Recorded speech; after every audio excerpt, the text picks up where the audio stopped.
Hello and welcome back, everyone. Did you all have a good break? That's great. So we're going to start with a few announcements, and then we'll pray and start song service. And Tyriana's going to share some announcements. Yes, it's Friday, which means that we are coming towards the end of our time together. And we don't want to think about that just yet because we have Sabbath to look forward to. So we're not really going to think about the end, but just because it is preparation day and tomorrow is Sabbath, you need to kind of know what's happening on Sunday when it comes to leaving. So just some practical information is that we would ask that you help us by hoovering or vacuuming your rooms on Sunday, or if you can do it today and keep really neat until Sunday. But if the rooms can be vacuumed or hoovered when you leave. The bathrooms, if you can leave it as clean as possible as well. And if you could please take off your sheets. Yeah, so take the sheets off. That would be very helpful. On Sunday, you have about an hour after lunch to leave your rooms. After that, we need the rooms to be clean or clear so that we can deal with the rest of the logistics. Is that okay? So please hoover the rooms, leave your bathrooms as clean as possible, take off your sheets, and you have until an hour after lunch on Sunday to do that. Yeah? Yes?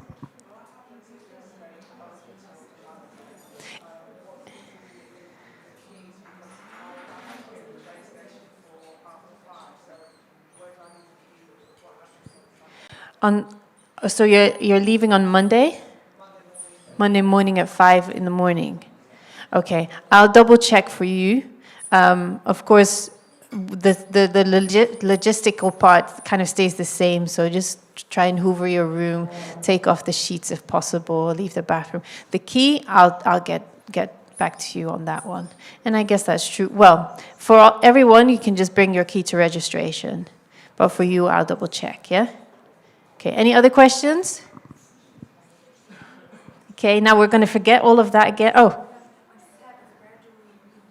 On Sabbath, we meet here. Yeah, we meet here. And anybody and everybody's welcome to join us. We'll add more chairs, and we'll have our time here. That's a good question. Thank you. All right. Another question?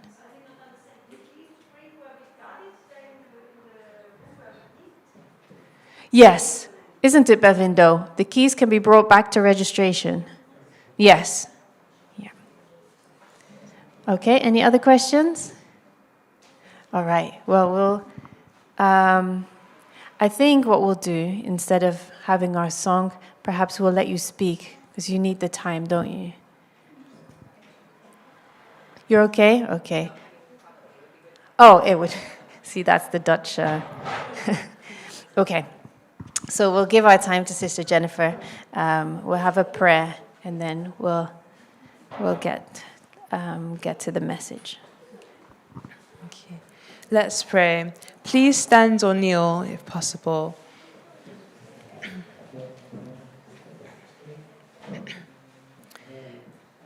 Dear Heavenly Father, thank you for this day, and thank you so much for what we've learned so far. And please help us to continue to persevere and to keep our eye on you, even through trials and tribulations. Be with Sister Jennifer now as she shares, and help us to learn more, and also to share with others and with those who we may meet along the way, so that they may come to a knowledge of you, also of true education. And please help us to enjoy the rest of the day. In Jesus' name I pray, amen.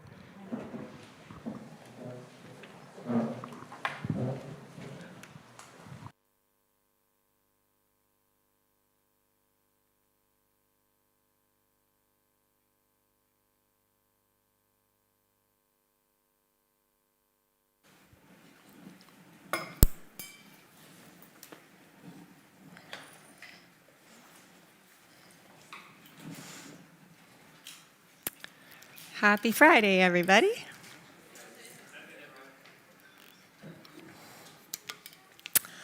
For the last few days, we've been talking about the clicker. Sorry. For the last few days, we've been talking about helping our children to know Jesus. And we learned that there's one very special way that God designed specifically for us to help our children know Jesus. And what is that? Anybody remember? I hope you remember what it is. We did it for 3 days. Through their parents. Children learn who Jesus is through their parents. Children learn how to have a relationship with Jesus through their relationship with their parents. And we looked at 10 ways that parents can properly represent Jesus to their children, represent the character of God to their children. And one of them we skipped over really fast, and it was help your children to obey.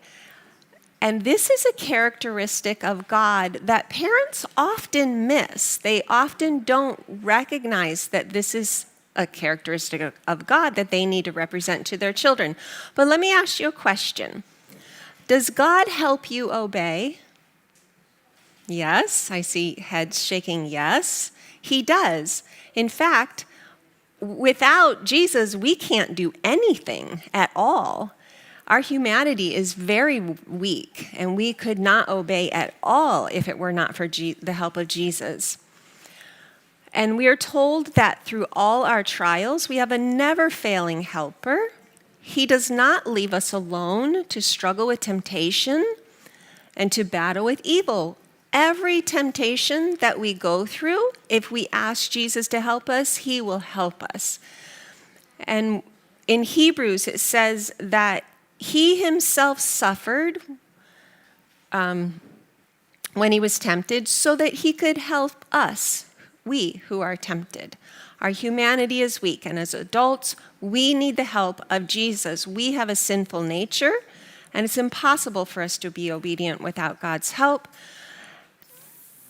So if God helps us to obey and we represent God to our children, the logical conclusion is that we should, yes, help our children to obey. And how do we know this? Because parents stand in the place of God to their children. We looked at that over the last 3 days. And we help our children to know Jesus through our character, our daily life, and our methods of training. So we're going to look at a method of training today in relationship to helping our children obey. So I'm going to tell you a story about a little 3-year-old boy named Adrian. Adrian and his mom were outside on a pretty spring day, and mom had just finished painting a bookshelf. And Adrian was playing with his truck beside Mom, and Mom needed to go clean her paintbrushes just a little ways away. And so she told Adrian, what do you think she told Adrian? Don't touch the wet paint. So Mom went over there to clean the paintbrushes, and Adrian looked at that shelf. And ooh, that paint was nice and pretty and shiny. And children are very curious by nature. This is a trait that God put in them. It's a good thing. We talked a little bit about that yesterday, about sometimes we view distraction as a bad thing in a 3-year-old or a 2-year-old, but distraction is actually really curiosity and observation in a little child. So it's actually a good thing. They're supposed to be that way when they're little.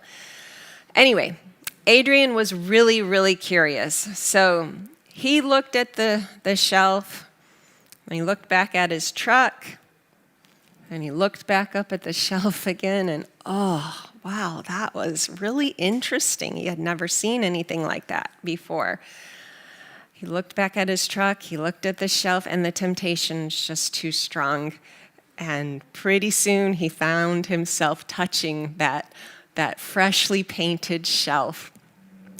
Now, again, Mom was cleaning up her paintbrushes nearby, and she noticed that Adrian had touched. She was watching Adrian, and she noticed that Adrian had touched the shelf. And she felt like Adrian had defied her, he was disobedient, and so she punished Adrian for being disobedient.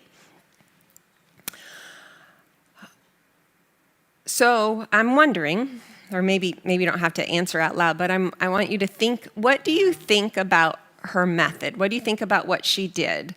Was she representing Jesus to her child and helping her child to obey? That's what we're going to look at here. We're going to look at God's perfect method for teaching our children to obey. And one thing that can be really helpful in this process is understanding how the brain works, understanding how the little child's brain works, but actually this really does apply to adults too.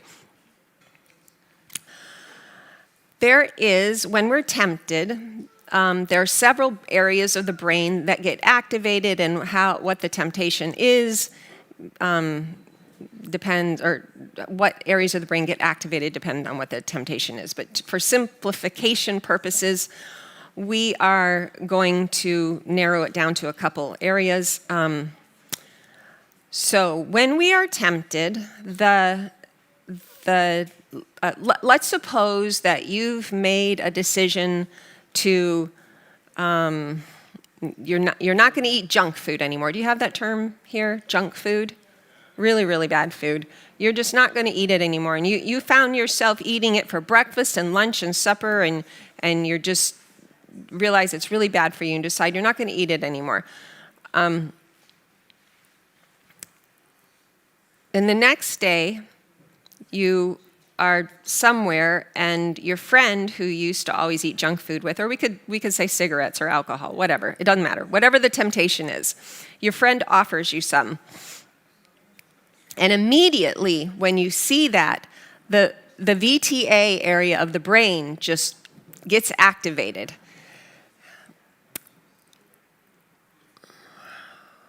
That was the junk food.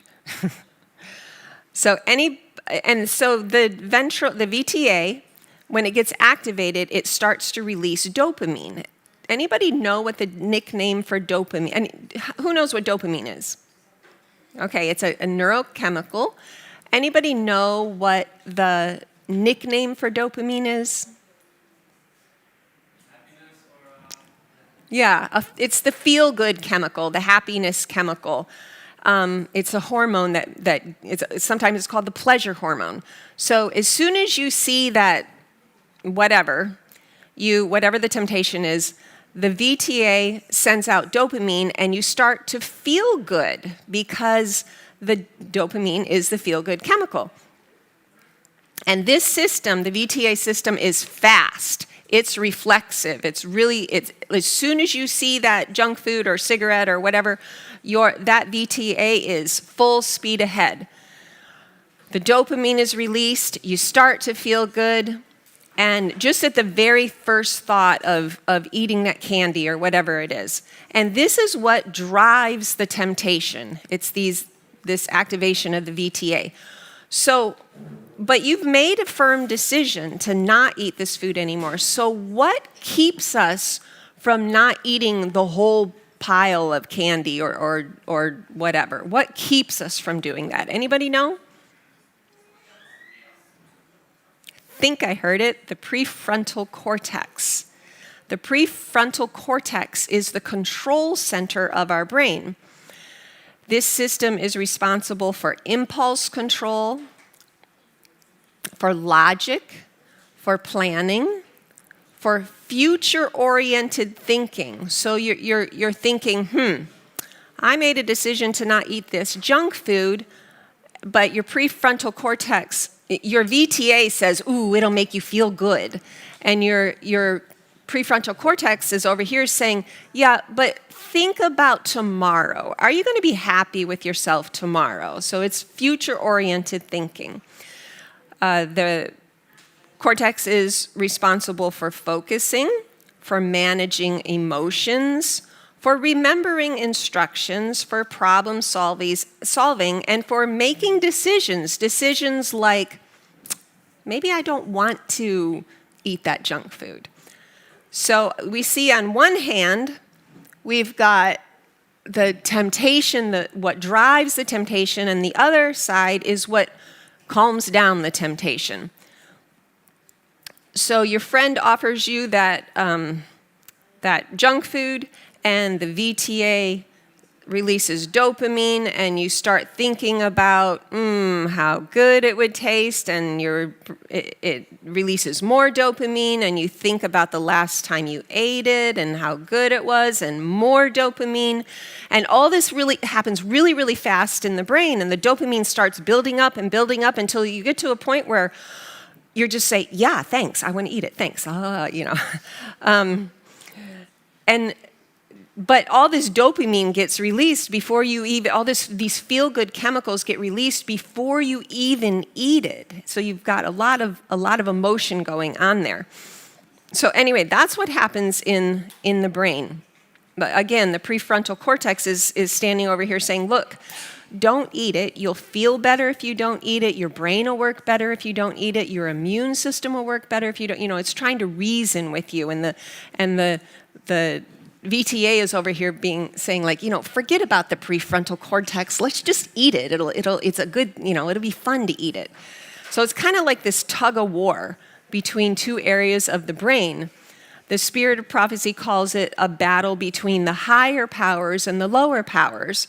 And Galatians 5:7 talks about it this way. It's the flesh lusting against the spirit. It's this tug of war going on. And who wins depends on, how do you know who wins? Who wins in a tug of war? The strongest. It's the same for these two systems of your brain. Whoever wins is the one that is the strongest. Okay, so what does this have to do with teaching children to obey? Well, when Adrian was looking at that wet paint, the VTA was super activated because he just kept thinking about, how I wonder how that feels, and dopamine gets released, and it looks so shiny, more dopamine gets released. So the VTA is working really hard, and the prefrontal cortex is trying to work hard, but here's the problem. In a 3-year-old, the VTA system is very well developed. The prefrontal cortex, not well developed at all. It's very immature, very underdeveloped, and it gets overwhelmed really easily. And so we can see why Adrian ended up touching the paint, because the VTA was the VTA was strong, and the prefrontal cortex was not. So any thoughts on what this might mean? Think to yourself what this might mean for Adrian and his mom. It's kind of like, seems almost hopeless. The VTA is strong and the prefrontal cortex is not. So how can the little child even obey? And how can the little child resist the temptation? And some people believe that little children can't resist temptation, and so we can't even expect them to obey. What do you think about that? Is that a good idea? Just don't expect the 2-year-old to obey. No? Okay. Somebody had the answer. No, it's not a good idea. We definitely shouldn't allow that. Some parents, in fact, inspired writings tell us that some parents think they can let their little ones have their own way in their babyhood, and when they're older, they'll reason with them. But what does it say? It's a mistake. That's the wrong way to go. So the answer, as somebody already said, is that parents can help their children to obey. And not only can they help their children to obey, but they can even help with the development of the prefrontal cortex in the children. In fact, between the ages of 12 months and 5 years is a major window of opportunity for prefrontal cortex development. And parents, if they knew this, if they know this, they can take advantage of this window of opportunity and really help with that prefrontal cortex development. The brain is, it doesn't mean that the frontal cortex can't develop at other ages, but it's during this time that, and it certainly can develop at other ages. I'm very old and I can still develop it. But these are the years when the brain is really primed for development. If we cooperate with it, we can develop a strong prefrontal cortex. So the next question is, how? How do we do this? And so we're going to look at 5 factors. There are several factors, but these are 5 major factors that are quite important in the development of the prefrontal cortex from birth to age about 5 years old. They apply to other ages too, but especially those ages. The first one is, you probably know what I'm going to say here because I've been talking about it all week, but sorry, it's just true. Connection. The first one is connection. Research shows that emotional bonding in the first 3 years of life helps to wire the neural circuits that are responsible for trust, decision-making, and emotional control. These are functions of the prefrontal cortex. So basically what this is saying is that mama bonds with her baby and the prefrontal cortex grows. Simple as that. And you think about trust. I'm maybe going a little off topic here, but think about trust. If I told you, well, if a stranger walked up to you and told you to, I don't know, put your hand, okay, there's a big box here and it just has a little hole in it, and they tell you, put your hand in that hole, and the box is kind of moving a little. Would you put your hand in that hole? I wouldn't, especially if a stranger told me. But if your very best friend who loves you dearly and always wants to do what's good for you told you to put your hand in that hole, and they have a smile on their face and they're not the mischievous type, would you do it? Probably, if you really trust them. So trust is an important factor in obedience for sure. Stress regulation, emotional control it's called here, is also an important factor in obedience. Remember, with little Adrian, his emotions, it would feel so, I think it looks so nice and shiny, or with the junk food, you think how happy it would make you. That is your emotions kind of out of control. This emotional bonding in the first 3 years helps to develop emotion, the prefrontal cortex, so it can control the other areas of the brain that are quite emotional. During the first 3 years, the brain's learning patterns of trust, stress, and emotional regulation, which are important foundations for later ability to resist temptation. In the early years of life, even short-term, we looked at this before, even short-term separation from mother disrupts the normal development of the baby's prefrontal cortex, and it can lead to structural alterations such as reduced gray matter volume, impaired synaptic connectivity, and modified inhibitory interneuron networks. So basically what it's saying is that it's really important for the mom and the baby to stay together for optimal prefrontal cortex development.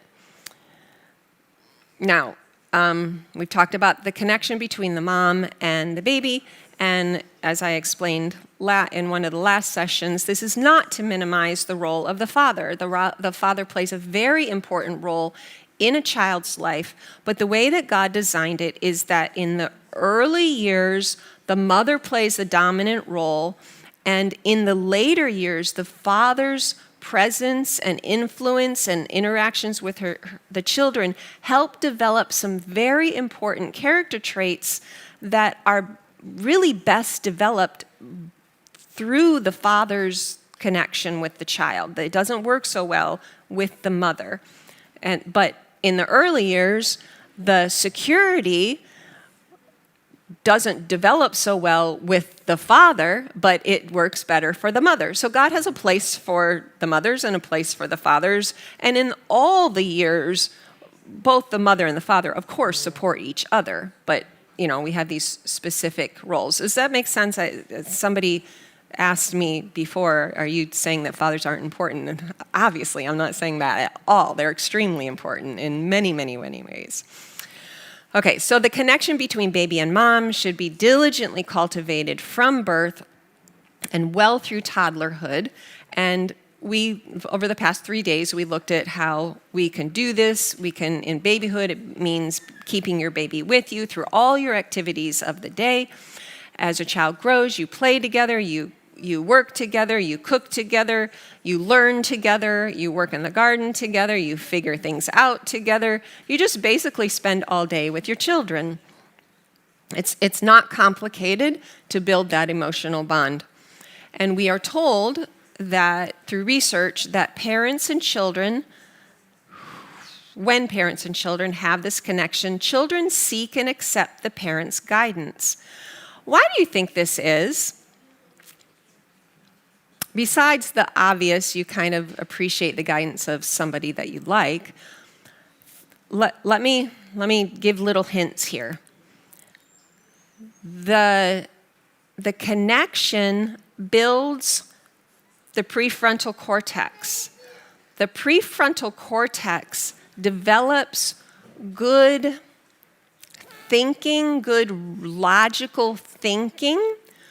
Good logical thinking could reasonably reason, does that make sense? Could logically reason that I'm 3 years old, my mommy is a lot older, she probably knows what she's doing, so that would lead to seeking and accepting the parents' guidance. So you see the development of the prefrontal cortex can help with parents or children appreciating their parents' guidance. Children with a close emotional bond with their parents have greater respect for their parents and respond more favorably to their direction and discipline. This is what research shows us. I'm going to skip over this because we talked about it the last few days. Okay, so that's connection. The next step in strengthening the prefrontal cortex is a healthy diet.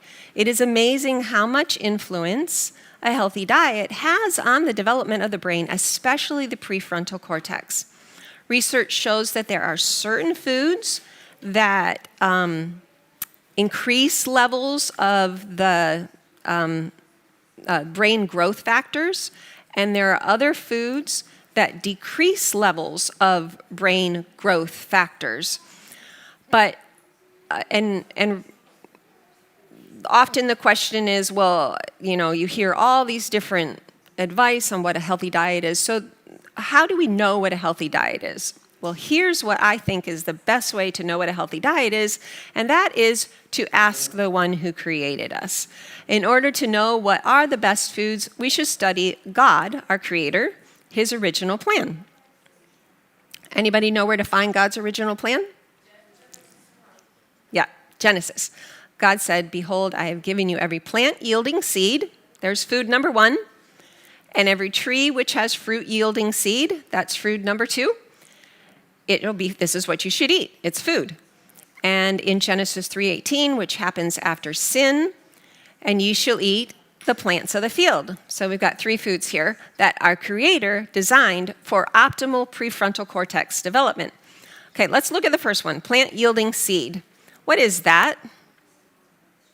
Anybody know what a plant yielding seed is in this context, what it's saying here?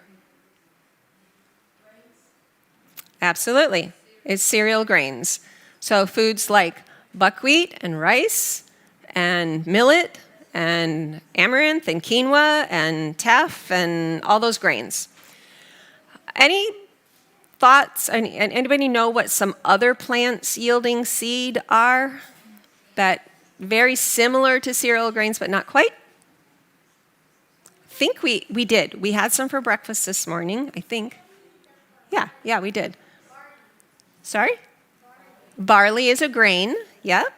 But we had some at the very end of the line in little bowls. And those are sesame seeds, flax seeds, sunflower seeds, things like that. So these are the plants yielding seed. Next one, trees which have fruit yielding seed. What are these? Yes. Tomatoes? Okay. I never thought about tomato as a tree, but yeah, I guess you could. They get big. Yes. Trees yielding fruit. Apples, right. Any others? Yes? Banana. What others? Yes. Pears. Okay, so these are fruit. Oh, oranges too. Foods like oranges. Okay, there's another kind of food that comes from, did you have one? Okay, let me ask my question, then you give that answer. There's another kind of food that comes from a tree that has fruit that yields seed, but it's not quite like apples and oranges, and that is avocados. So this is from a tree that has fruit yielding seed. Any others that are not quite like apples and pears and mangoes? Any others? Cashew. All right. So, and what else? Yes. What? Coconut. Yes. Foods like walnuts and almonds and cashews and coconut. Yeah. Cashew? Did you say cashew? Yes. Right. Yes. Exactly. Do you call them cashew apples? Is that what you call them? Okay. Okay. I didn't know what they were called. I've seen them, but I didn't know what they were called, so you're probably right. Okay, so these are the trees that has fruit and they yield seed. Why are we talking about this? Because this is God's diet for us. It's how we can best develop our frontal lobe. All right, let's go to the next one. So we've covered plants yielding seed. Those are the cereal grains and sesame seeds and so forth. We've covered trees that have fruit yielding seed. Now let's go to plants of the field, which came after sin. What are those? Yes? Carrots. Corn. Corn is actually a cereal grain. So that would go in the first one, I think. I'm pretty sure corn is a cereal grain. Because the corn yields seed, the little kernels of corn, that's actually seed. So that's why it would be a cereal grain. It's kind of confusing because some people eat corn like a vegetable. In fact, when I was young, that was about the only vegetable that I ate. And then later I learned that it's not even a vegetable, so I didn't really eat very many vegetables at all. No, my mom did try to feed me good. It wasn't her fault. It was my fault. Anyway, okay, back to plants of the field. Plants of the field. Somebody said carrots. Any others? Potato. You guys saw my slide. Yes. Parsley. Exactly. Very good. Did you have another one? No? Okay, just stretching. So these are the plants of the field. So basically, if we are to summarize what God's prescribed diet for us, it would be fruits, nuts and seeds, vegetables, and cereal grains. This is the diet that God has for us. Yes? So what about mushrooms? I think they don't belong to any of these. I don't see mushrooms in this. Okay, so next slide. I do need to, I can maybe answer that question afterwards or something. I do need to get through this so I don't have to rush at the end. Okay, so these foods help build the prefrontal cortex. And there are a few other factors involved, like eating a way that not snacking. Jackie talked about all those important things about a healthy diet. But these are the prescribed foods for the prefrontal cortex. So let's go to the next one, physical activity. Children were created to move. Children need to move, and they need to move for more than one reason. One of the important ones is that it helps develop movement, helps develop the prefrontal cortex. Outdoor activity is best. It stimulates growth factors in the brain.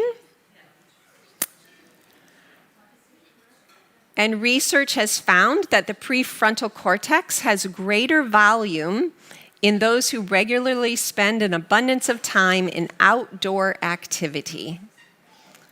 So if you want your children to have big prefrontal cortex, make sure they get plenty of time in outdoor movement.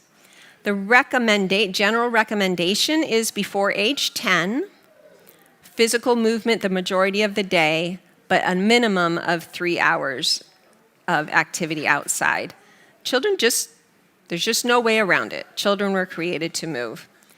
We are told in the book Education, children should not be long confined within doors, nor should they be required to apply themselves closely to study until a good foundation has been laid for physical development.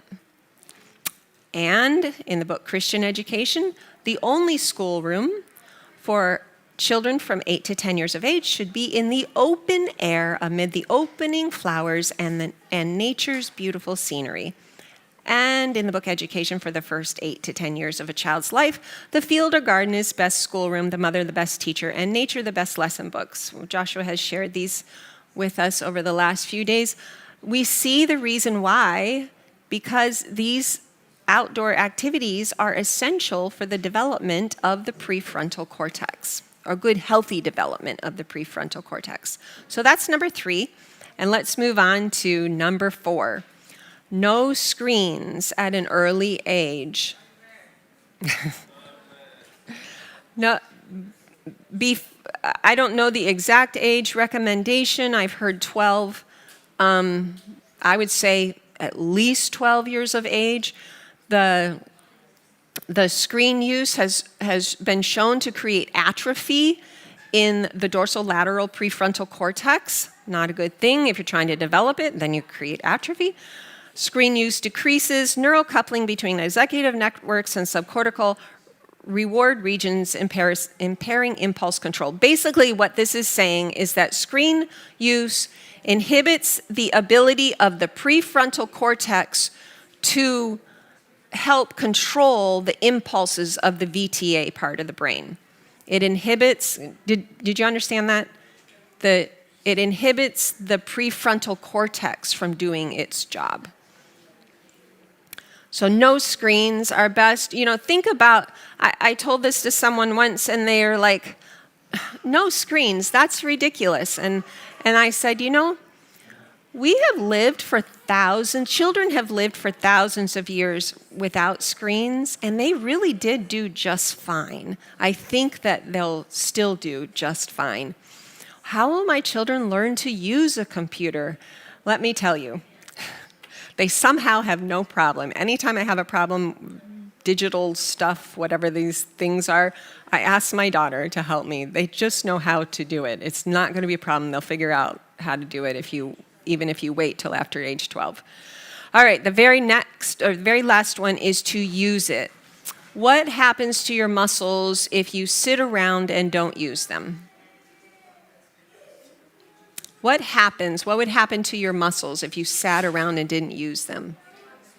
They would get weak. Exactly. What? You have an answer?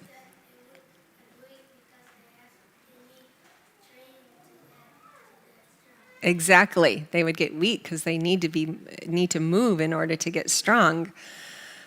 You can strengthen the prefrontal cortex just like you can strengthen your muscles. You use it by using it. But there's a problem with using it when it comes to little children. It's difficult for the little children to use it. Do you remember why?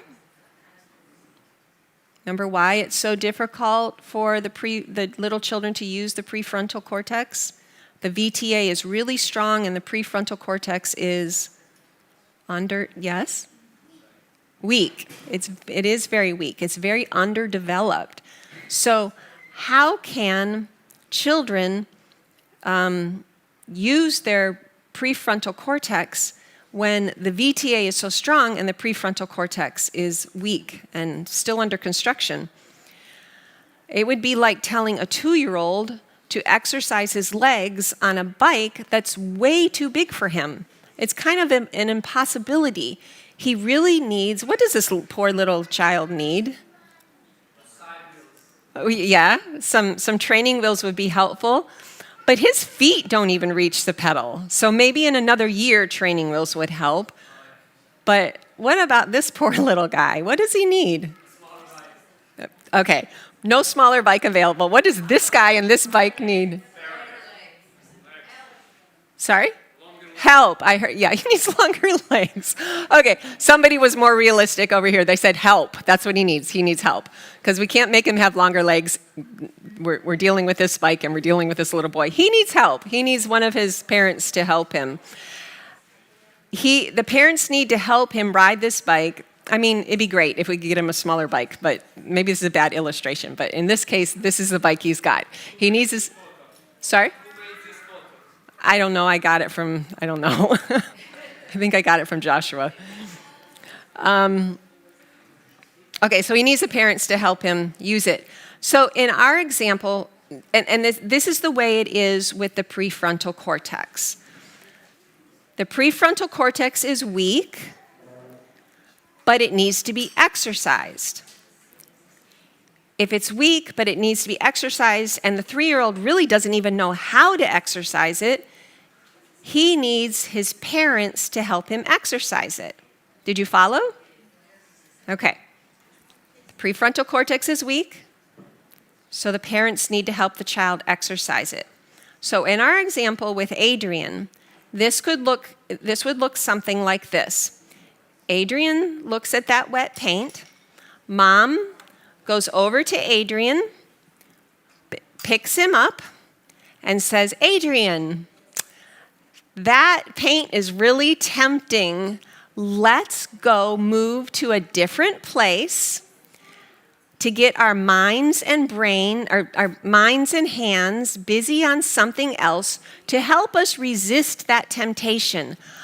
I know, let's get a truck, another truck, and I'll play trucks with you. Mom just walked a little 3-year-old Adrian through a strategy, a biblically based strategy, which we'll get to in a minute, for resisting temptation. You see that? So she is pushing the bike for Adrian. She's helping him get used to using his frontal lobe, getting used to riding that bike before Adrian is capable of doing it himself. So the question often comes up, well, doesn't a child need to learn to resist temptation on his own? Can't we just tell Adrian, don't touch that paint, and expect him to not touch the paint? Well, the problem is that the prefrontal cortex is weak, and children aren't born knowing how to resist temptation. You know, we somehow think that we should be able to tell our child no, and somehow he'll be able to do that, but they're not born knowing how to do this. It's very unfair for us to expect them to obey without teaching them how to obey.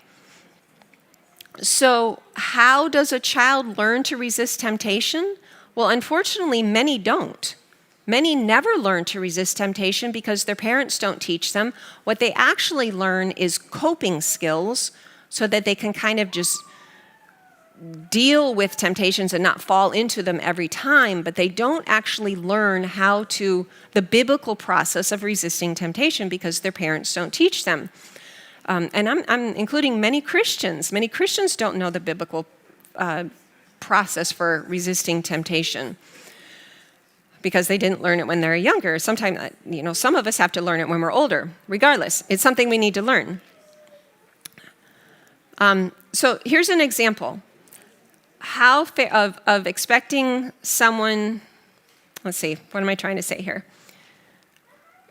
Expecting a child to know how to obey and resist temptation without being taught is sort of like expecting this 2-year-old to perfectly fold his clothes just automatically without being taught. Would you expect this of your 2-year-old? How many would expect this of their 2-year-old? Thankfully, nobody. What do we need to do if we want to teach our child to fold clothes very neatly? What do we need to do? Yes. Teach him out of the mouth of babes. How old are you? 10, a 10-year-old knew that we needed to teach our children in order for them to know. We teach them, and as we teach them, their abilities grow. It's the same with obedience. Okay, so I have an illustration. I think I have time to do this. Can I have a volunteer? Does anybody want to come up here and be a volunteer? It can be a child, it can be an adult, it doesn't matter. You're like, what are you going to ask me to do? Yes, okay, can you come up here? I would like you, I'm giving you an illustration of how we can teach a child and how not to teach a child. So I would like you to fold that coat, and I would like you, can you turn my mic off for just a second, or I'll mute it.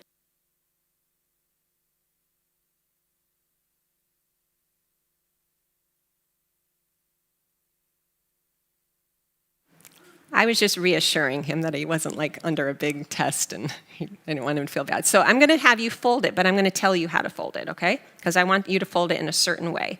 So I would like you to take the left sleeve and fold it over to touch the bottom of the left side of the coat. Okay? And I would like you to do the same with the right sleeve. That's a slippery coat.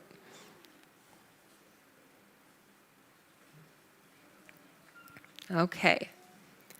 Now I would like you to take the coat and fold it in half lengthwise. I'm not allowed to tell you anything else, sorry. And that's why I told you not to worry if you didn't do it quite right. Fold it in half lengthwise.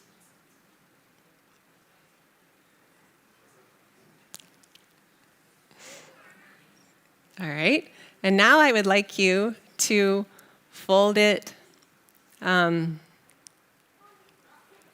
trying to envision it in my mind.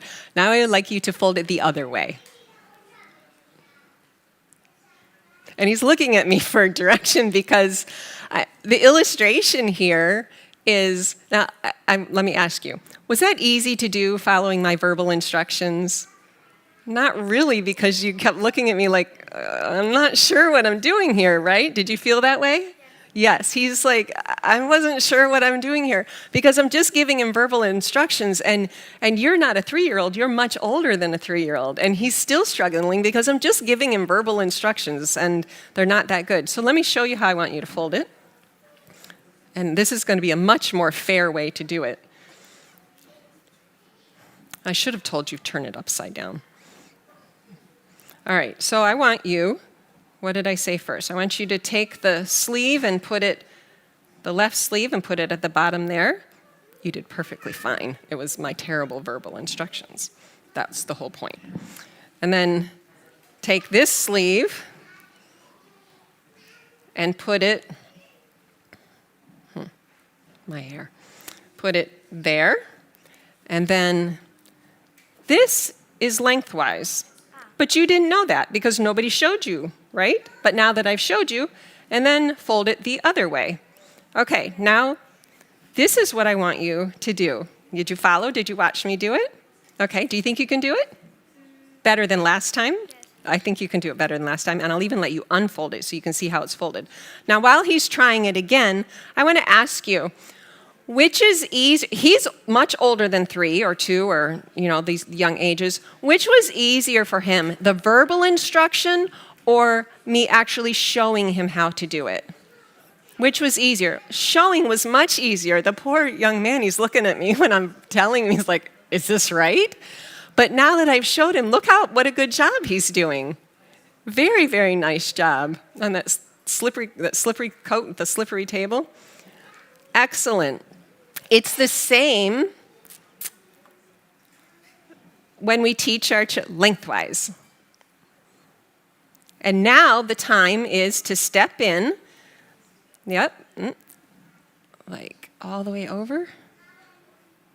Now's the time. See, he kind of forgot, and so I step in and I give him some more guidance, and it's perfect.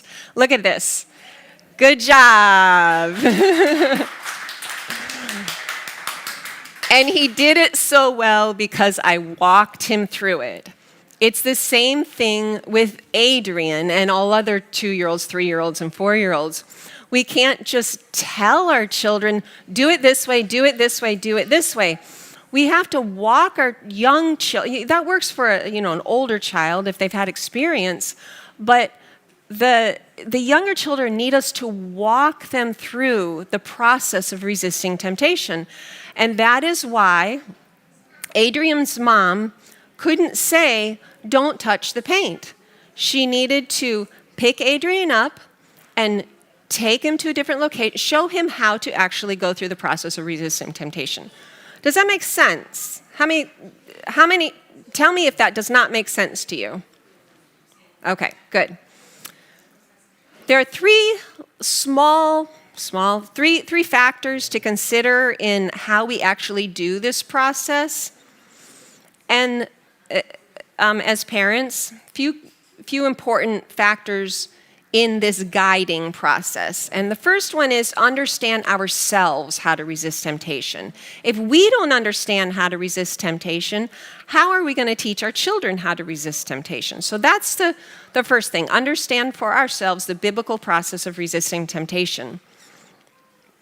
And we don't have time to go into the whole process this morning, but I did want to just cover just a few real quick.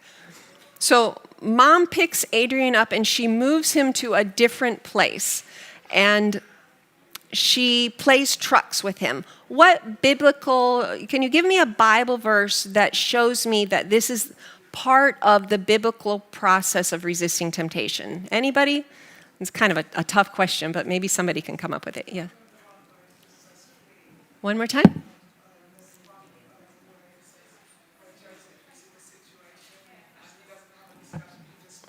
Okay, that's very good. When Joseph was in a difficult situation, he fled. That's very, very good. And that's exactly what mom is doing with Adrian here. She's getting him out of that situation. Why is Adrian's mom playing trucks with him?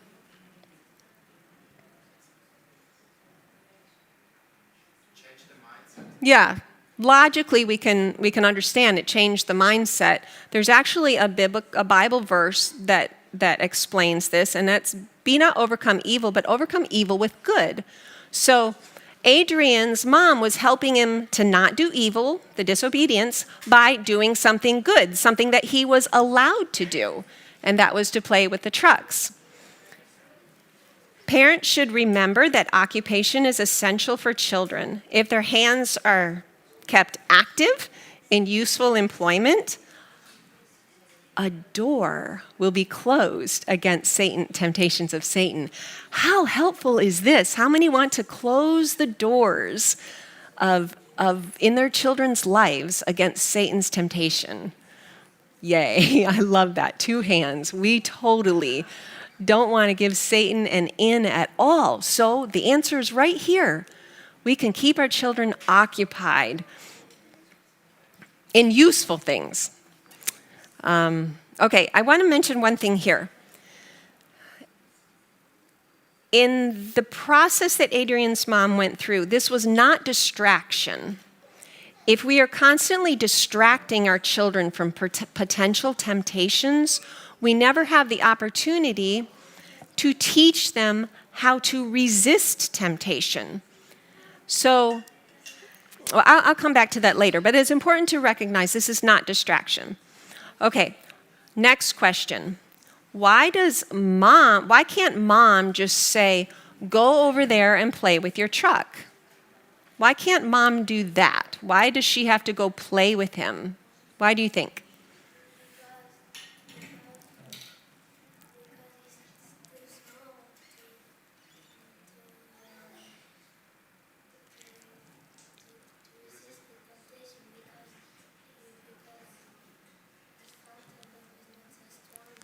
Can somebody say it a little louder for me?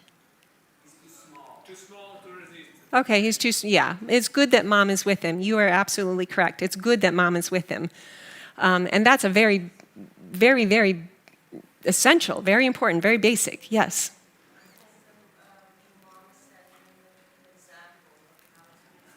Okay, mom is leading by example. Yes, and that's a beautiful. That's how we should raise our children. Lead by example. Yes. Beautiful self to near. One more time. Beautiful self to near to him. Yeah, the shelf. Get him away from that shelf. It's too tempting. Yes. So here's an interesting thing. So you are all absolutely correct and right on. Here's another reason that science shows us that mom needs to play with Adrian. MRI imaging of the brain shows lower amygdala activity. This is the emotional area of the brain in children when the parent is there. So just being with your child lowers the emotional reactions in the children. And that is why when mothers carry their babies with them from birth, the children who are sitting in church and meetings and things like this are generally more calm because this emotional reactivity has developed correctly in their mind. In essence, parents have a calming influence on the child's brain. So this little explosion that we saw in the brain earlier, the presence of the mom calms it down. The little explosion, the parents calm it down. There's another reason why mom needs to play trucks with them. And I'm not going to read the whole study because we're running out of time, so I'm just going to give you the synopsis. When in your early years, the act of self-control led to something positive, you are more likely to have self-control as an adult. In your early years, if self-control led to something positive, you're more likely to have self-control as an adult.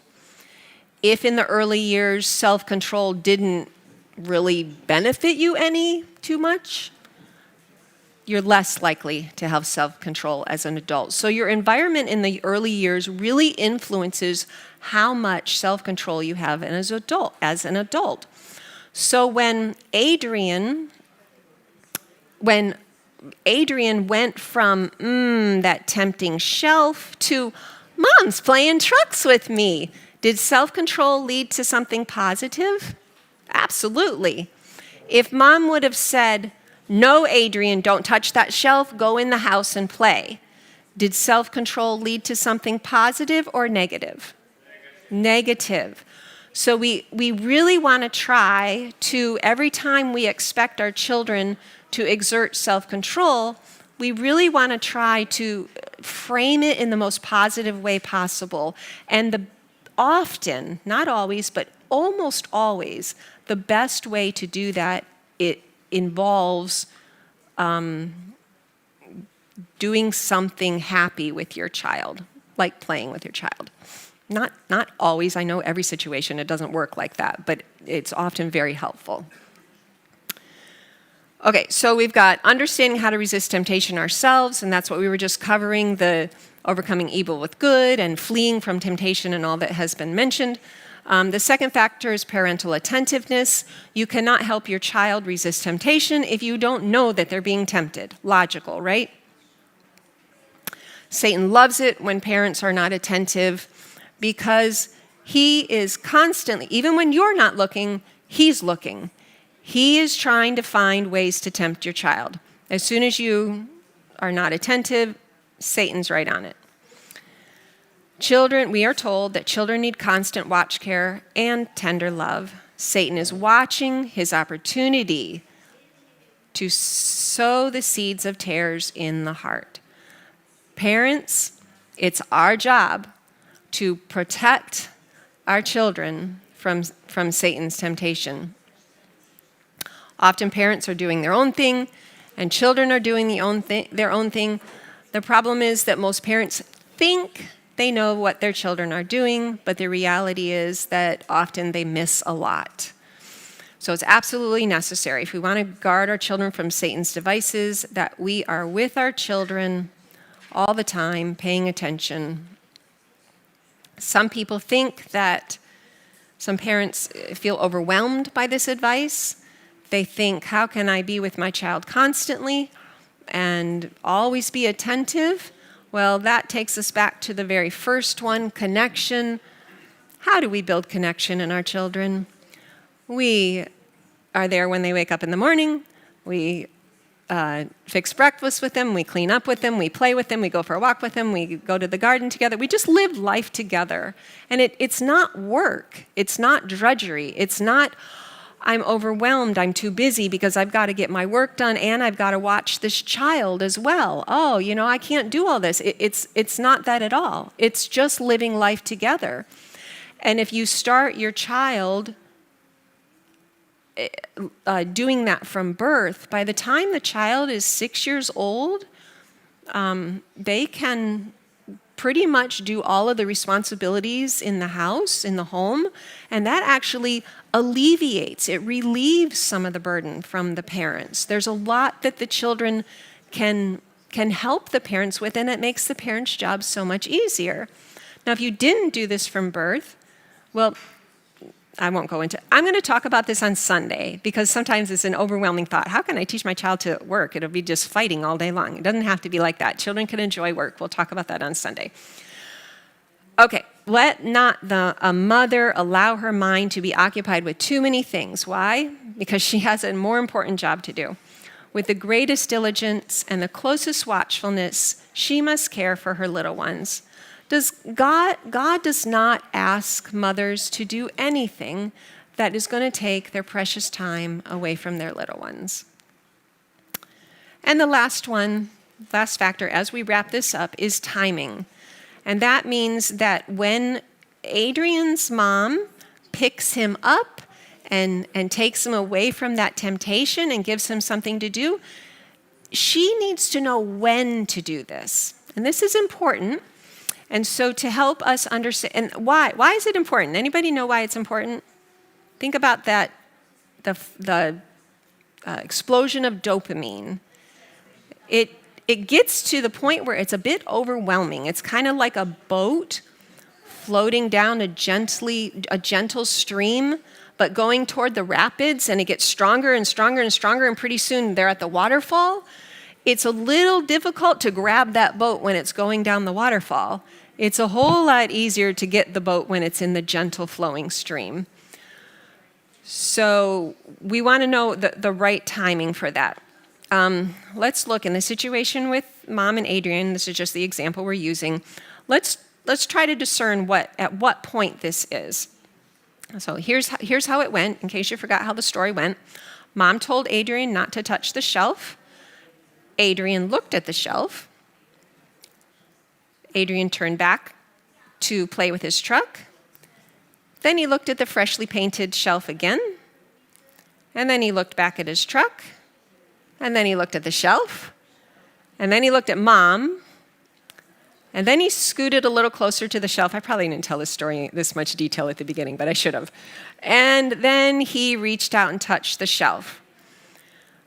At what point, don't answer yet, I want you to think it through in your head, at what point should Mom help Adrian? Think this through. And to help you think it through, I want to remind you of a couple of things. Number one, we don't want to use distraction. Sometimes, let me clarify, sometimes distraction's a good thing. But if we rely on distraction too much, the child never learns, you never have the opportunity to teach a child how to resist temptation. So that does not mean, like Joshua talked about last night, that we want to deliberately expose our children to evil. No, God doesn't want us to know evil.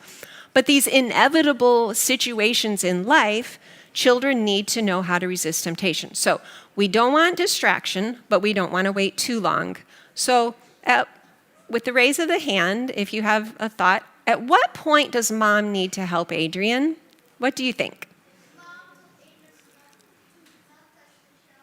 Which number? Because I can't hear you very well. Which number? 1. Okay. What do you think? Number 7? Okay. What do you think? Sorry, what? 6? 6? Okay. What do you think? 7? We have 2 7s now. 7, 3 sevens. Yes? 5? 5? Okay, we're kind of a tie between 5s and 7s. Who said number 2? Okay. Number 2, Adrian looked at the shelf. Okay. What, 4? Okay. Number 9? Okay. Number 10, there's no number 10. Okay, let's think about this. So if mom tells Adrian not to touch the shelf and then she goes and does something else with him, or doesn't even tell him to touch the shelf and goes and does something else with him, that's distraction. He's not really learning how to resist temptation. So we know it's not number 1. If we wait until number 9, that's what she did. And she punished him. She had to punish him. He disobeyed. So we're at the waterfall then. She waited too long, and she has to punish him. And so punishment isn't really teaching the child how to resist temptation. Number 2, well, I don't really know what's going on in Adrian's brain. So I would say that number 2 could either be Adrian just looking at the shelf and saying, oh, okay, that's what I'm not supposed to touch, and then he turned back to play with his truck. That could be. Or number 2 could be, I want to touch that shelf. We don't know. We don't know what's going on in his brain. And, welcome to parenthood. We don't know what's going on in this little child's brain.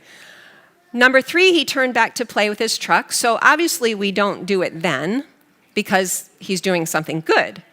Number 4, he looked at the freshly painted shelf again. Why did he look at the freshly painted shelf again? Why? Because He wanted to play with his truck, but the 2 parts of his brain were fighting. yes. The V. Yep, this is why. If I heard you correctly, the VTA of his brain is fighting here. In number 4, the VTA is saying, it would be really nice, really cool to touch this shelf. Number 4 is, if it's not number 2, which if you said number 2, maybe that was right. But if it's not number 2, then it's definitely number 4. He's being tempted here. Can you see that? Does that make sense? If we wait until, we don't want to do it at number 5 because he's trying to resist temptation.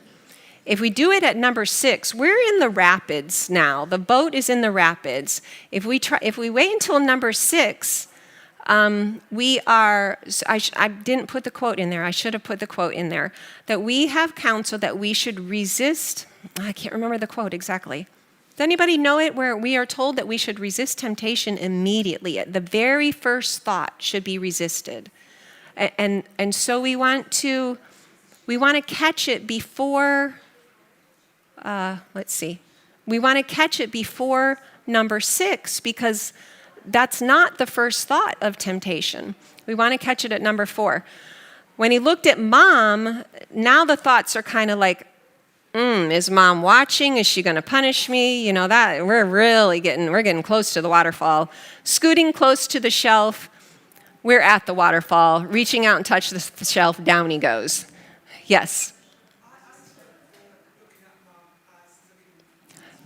Okay. Yes, absolutely. That's a really good point. She said that looking at mom could actually be looking to her for help, and you are absolutely correct. It depends on the child, and hopefully that is what it is, because that would be good. And if mom doesn't help him then, she's really letting him down. Yes? We don't know what happens after 2 in the situation. We don't know what happened after what? After number 2 in the situation. If we're in the situation and we're at number 2, we don't know what happens after. Okay, if... Easy now to say something.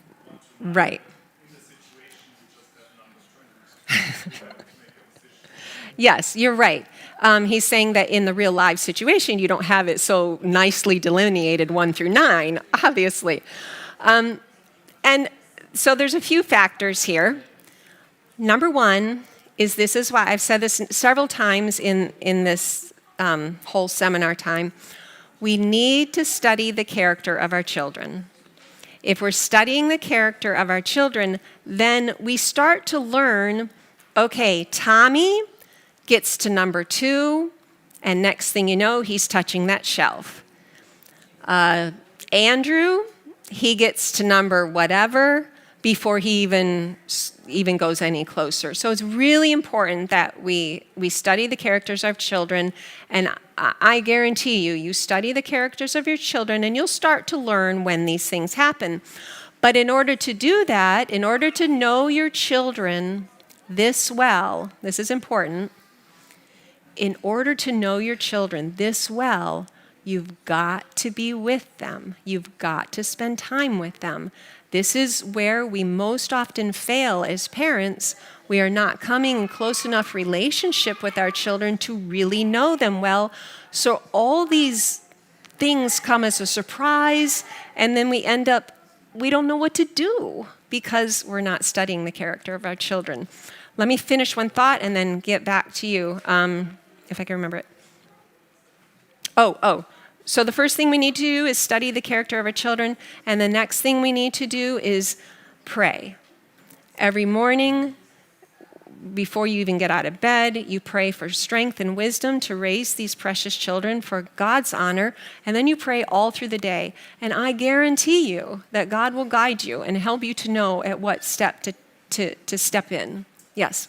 Would the mother tempt the child less when she wouldn't have mentioned the shell? Yeah, that's possible, that maybe it wouldn't have been so much of a temptation. I actually did think about that too. If she wouldn't have mentioned it, I don't know, maybe so. But again, if you study the character of your child, you can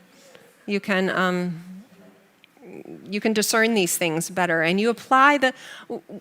We do know from the spirit of prophecy that we don't use the same methods for each child. Each child is different, and we need to know our children in order to know what methods to use. This was, I'm sure you understand, this was just an illustration to help us understand that we need to not just tell our children how to do something. We need to walk them through the process of resisting temptation. Otherwise, they don't ever really learn. Yes?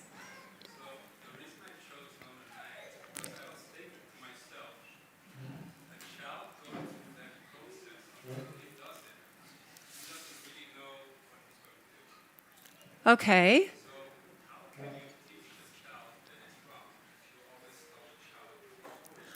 Okay, that's a good question. The child, way back in the numbers, doesn't really know, you can correct me if I'm saying this in not how you mean, doesn't really know what he's going to do. And so we need to, how can you, say it again. How can we teach a child? Yeah, so basically the thought that comes to my mind is that some parents are so protective that the children never learn. Right. They're so protective that the child never, yes, right. So that would be where distraction falls under that category, but also you can be so protective that you're catching things before they happen, before things develop in the mind of the child, before he actually has the opportunity to resist temptation on his own, to deal with these things in his mind. But you're very correct, and what you're saying is absolutely correct for a child who has been taught how to resist temptation. But if the child has never even been taught how to resist temptation, like this young man here who folded the coat for me, the first time he folded it incorrect, according to my standards. And so I could have him fold it 100 times, and he'd fold it incorrect every time. But once I showed him how I wanted it done, now I could ask him to come up here, and he could do it again. I'm not going to, the next time he comes up here and folds it, I'm not going to step in at the very beginning and say, okay, do it this way. No, he knows, because I showed him how to do it. Same with resisting temptation, although you don't learn how to resist temptation the very first time. It's much more difficult than folding a coat. But the same principle applies, that first we need to walk them through the process, because that's the way that the child's brain understands, and help them to know, okay, this is how I resist temptation. And then, as the child grows, as his prefrontal lobe develops, we take a step back, and maybe we wait until number 6. And then we take it, and as the child grows, we take a step back, and we wait, and we take a step back, and we wait a little longer. And then we can watch the development of these abilities in their mind. So does that make sense? Yeah, okay. We should always prevent like the last step. We should always, prevent? Uh-huh.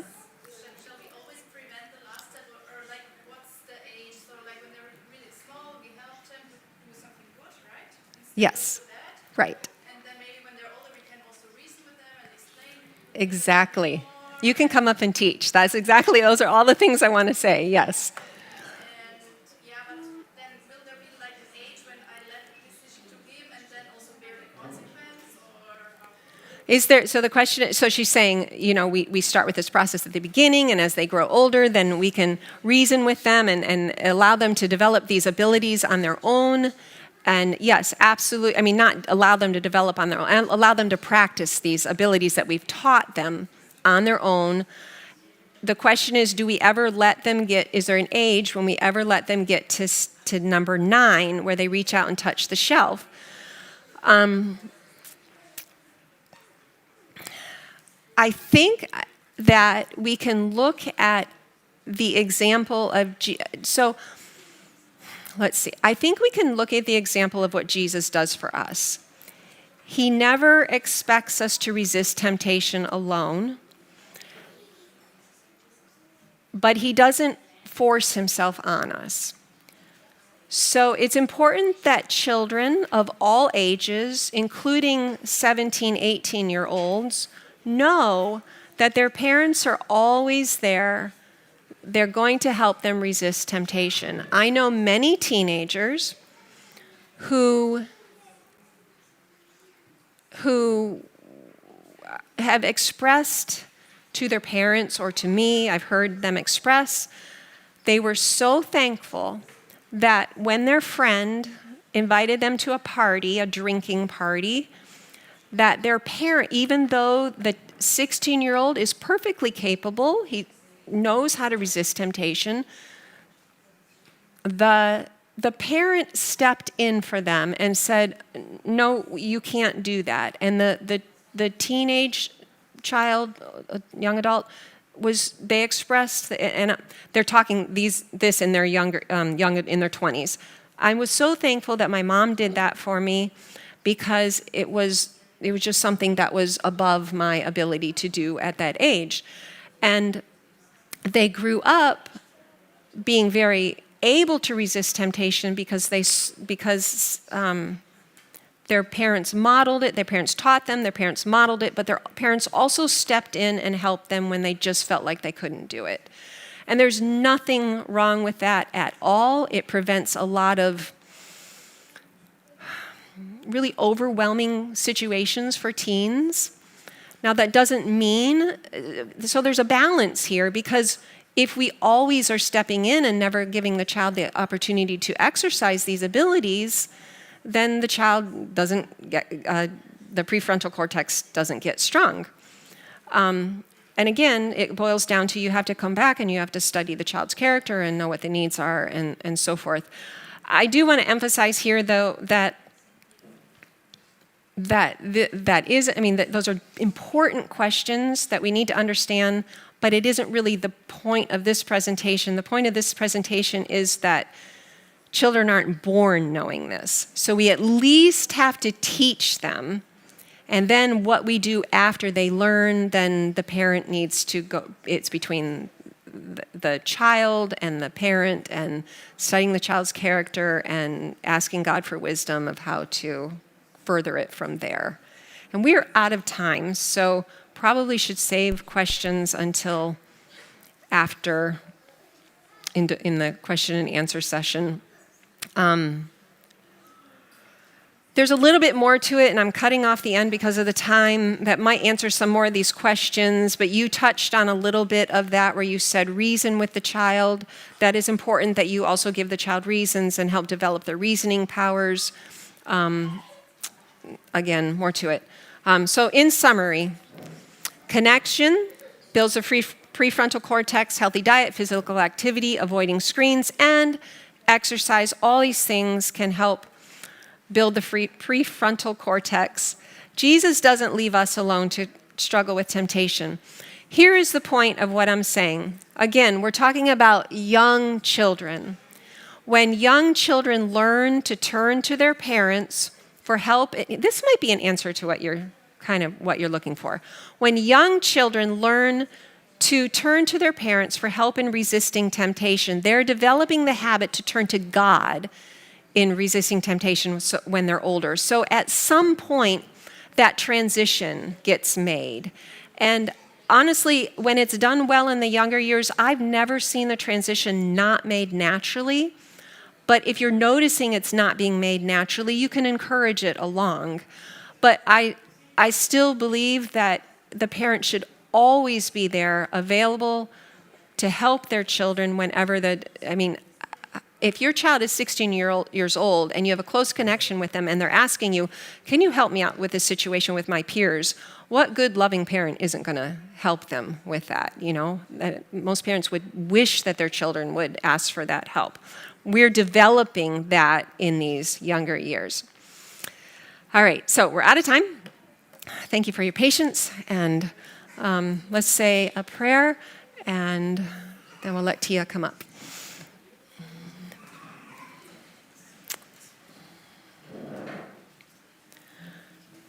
Father in heaven, the job of raising our young people for you is, I was going to say a little bit beyond us, but it's a lot beyond us sometimes. It takes a lot of wisdom and understanding, and we know that that comes from you and only from you. So I pray that you'll help each one of the parents here, every one of us, to lay aside our own wisdom, our own logic, our own understanding, and accept yours as our own. May we live for you in every tiny area of our lives.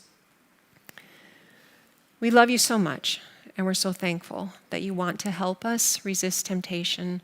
Help us to lay hold of your strength for that so that we can teach our children to do the same. We ask this in the precious name of Jesus. Amen.